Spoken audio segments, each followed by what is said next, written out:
Anaaf qabeenya koo, anaaf jireenya koo, anaaf beekumsa koo, anaaf beekumsa koo, anaaf ulfina koo, anaaf guddina koo, anaaf kabaja koo, anaaf miidhaga koo, atulfaatu jiru lafan kaa'u. Gooftaa keenya Yesus Kiristoos hunduma keessanii lafa jirtanitti baay'atu akkam jirtu. Guyyaa irraati ergaa sodaachisaa Waaqayyoo bara keenyaaf dhaloota keenyaaf nama isaatti ergee hojjetaa wangeelaa Yaaqoobii akkas jechuudhaan kan isaan ergaa dabarsanii Itoophiyaa keessatti waggaa arfan kanas wal waraansi cimaan, beelli cimaan, dhukkubni cimaan, balaan uumamaa gurguddoon ni ta'u. Namni Waaqayyo wangeelaawwi Yaaqoob mul'ata sodaachisaa argee jira. Akka armaan gadiitti isiniif barreessee hanga dhumaatti dubbisaa. Waaqayyo mul'ata bakka tokko anatti agarsiise. Bakki ani arge kunis mul'ata Yohaannis boqonnaa 16 lakkoofsa 8 irraa bakka jiru wal tokkodha. Akkuma wangeela kana irratti dubbisee ergamoota Waaqayyoo samii irraa ergamanii 8 keessaa inni afraffaan gaafa xoo dheekkamsaa aduu irratti dhangalaasu natti agarsiise. Sababbii ifa aduu kanaa lammiiwwan keenyaa hedduun gaafa gubatan arge. Ifti aduu kun akka biiftuu normaalii miti. Erga xoofoon dheekkamsaa dhangala'ee booddee biiftuun ifa aduu marfattee 3 yeroo tokkoon gaafa ba'an arge. Biiftuun 3 kun ifti isaanii akka miila cabaa ifa aduu isaa sirrii kan laatanis miti. Garuu fagoo irraa biiftuun ifa aduu sirrii kennitu natti argamte. Yaa gooftaa kunoo, yaa gooftaa koo kunoo maalidha jedhee yeroon gaafadhee Waaqayyos akkas naan jedhe. Nagaan Itoophiyaa kan jiru utuu fakkaatu akka boora'etti itti fufee adeema. Kana irraa kan ka'e gooleen biyyattii arfan boo'ichaa fi iyyatu ta'a.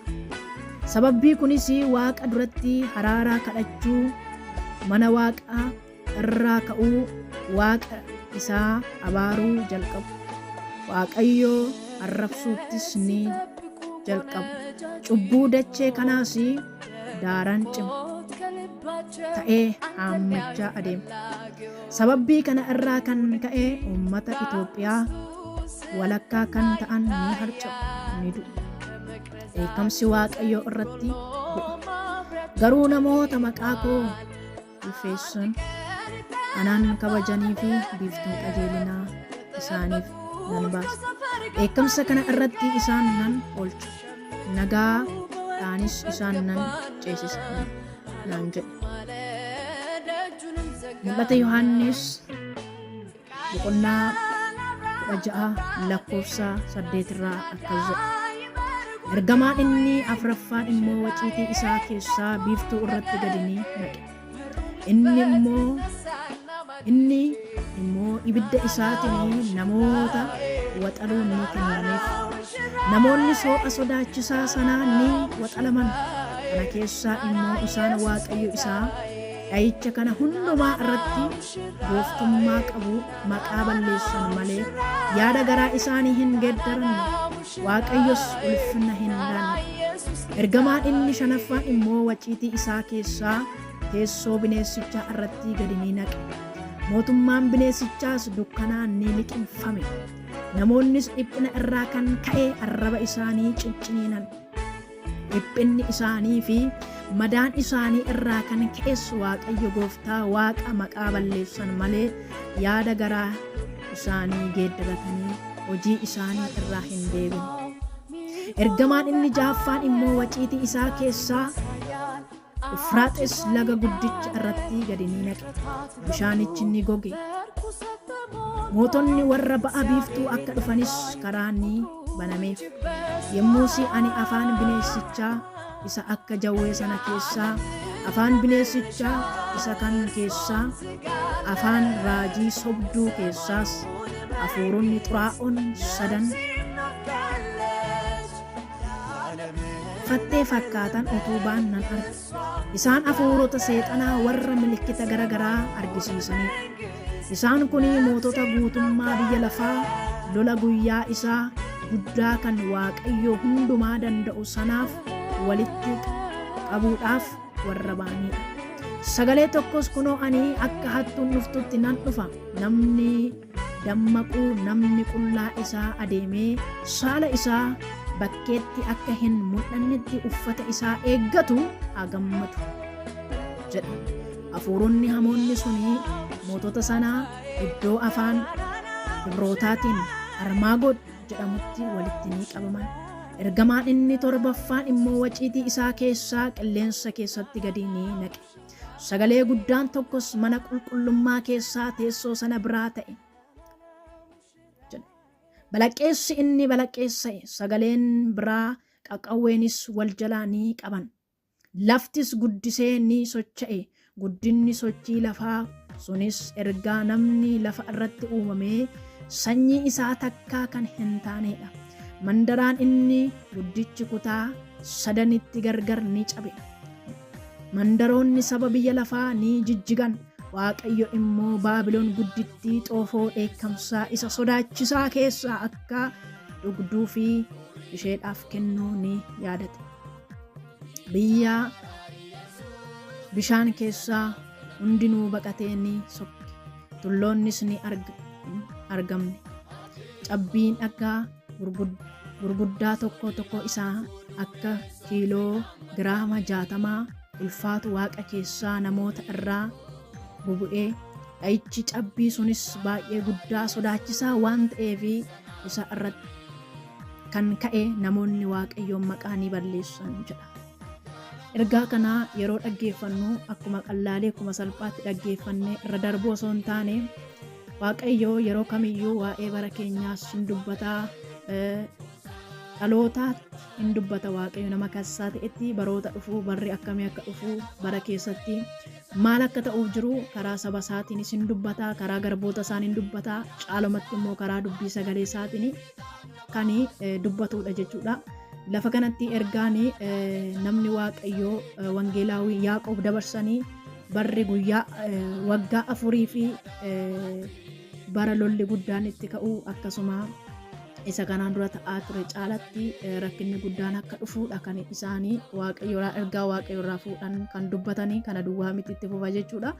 Kanaaf kana yeroo dhageenyu sodaachuu yookaan fi raafamuu osoo hin taane wanta jirru keessaa baanee yaada garaa keenyaa geeddarachuudhaan fuula Waaqayyootti deebuudhaan akkasumas barri nuti keessa jiru bara akkamii akka ta'e beeknee gara Waaqayyootti warri tarii wanta garaagaraatti yeroo kana wanta garaagaraatti qabamnee jiraachuu dandeenya. Wanta itti qabamnee jiru sana keessaa ba'uudhaan ija keenya Waaqayyoorra godhachuudhaan yaada garaa keenyaa geeddarachuudhaan gara Waaqayyootti deebuun filannoo mircaa biraa hin qabnedha. Sodaachuun sodaa jalaa nama hin baasu, dhiphachuun rakkina jalaa nama hin baasu. Akkuma dubbiin Waaqayyoo dubbatu dheekkamsi Waaqayyoo akka abiddaa hin boba'a jedha macaafa Milkiyaas keessatti jechuudha. Kanaaf dheekkamsi Waaqayyoo guddaadha. Dheekkamsa Waaqayyoo jalaa homtuu ba'uutii hin danda'u. Dheekkamsa Waaqayyoo jalaa namni kan ba'uu danda'uun yaada garaasaa geeddarachuudhaan gara Waaqayyootti deebuudhaan fuula Waaqayyoo barbaaddachuudhaan namni kan gara xoo Waaqayyoo kennu jalaa kan ba'uu danda'u. Egaa barri nuti keessa jirru kun keessattuu bara ulfaataadha. Akkasumas bara itti wanti sagalee Waaqayyoo keessaan dubbatame guyyoota bara dhumaarratti maal akka ta'uuf jiru Waaqayyoo kan dubbate dubbii isaa keessan isuma kanatu raawwachaa jira. Wanti haaraan tokkoyyuu hin jiru. Kanaaf nuti immoo amantoonni bakka jirrutti yaada garaa keenyaa geeddarannee gara Waaqayyootti deebinee kadhannaadhaan jireenya kadhannaa qabu, jireenya laphee deebitiin gara Waaqayyootti deebi'uun nuti asumaan sagalee kana warri dhaggeeffatan tarii Gooftaa Yesuus Kiristoosiin fayyisaa lubbuu keessanii godhattanii hin fudhanne yoo jiraattanii asumaan affeerraa isinii goonaa. Sababbiin isaas Kiristoos Yesuus deebi'ee hin dhufa.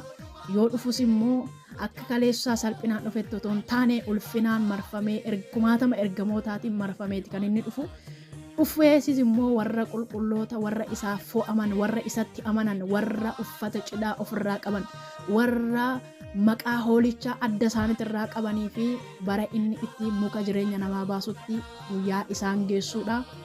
Warra isatti amanne, warra fayyisaa lubbuu isaa godhatee Kiristoos Yesuusitti amanne, akkasumas dhiiga isaatii warra hin miicanne, warra hin qulqulloofne, isaan kan ammoo firdii bara baraatti laachuudhaaf hin dhufa gooftaan. Warra sumaan gooftaa Yesuusiin fayyisaa lubbuu keessanii gootanii hin fudhanne, Kiristoos Yesuus karaadha, dhugaadha, jireenya. Kanaaf Yesuus akkas jedhee wangeela isaa Yohaannis boqonnaa 14 irratti ani karaadha, ani dhugaadha, jireenya jedheedha waan ta'eef ana malee eenyuyyuu gara abbaa dhufuu hin danda'u erga jedhee Kiristoos Yesuusin malee eenyumtu Waaqayyo abbaatti araaramuu hin danda'u. Waaqayyo tokkicha ilma isaa hamma jaalattutti biyya lafaatiif dabarsee kenna jedha dubbiin Waaqayyo, hamma jaalatutti biyya lafaatiif. Namni kamiyyuu guutuu miti, namni kamiyyuu cubbuu ammayyuu cubbuu qabaachuu namni tokko tarii ani qulqulluudha, ani cubbuun qabu jechuu danda'a. Garuu cubbuun tokko jira. Cubbuun kuni cubbuu dhaalarraa nutti dhufe, cubbuu Addaam fi Heewwaan kaleessatti kufan kanarraa kan dhufe jira.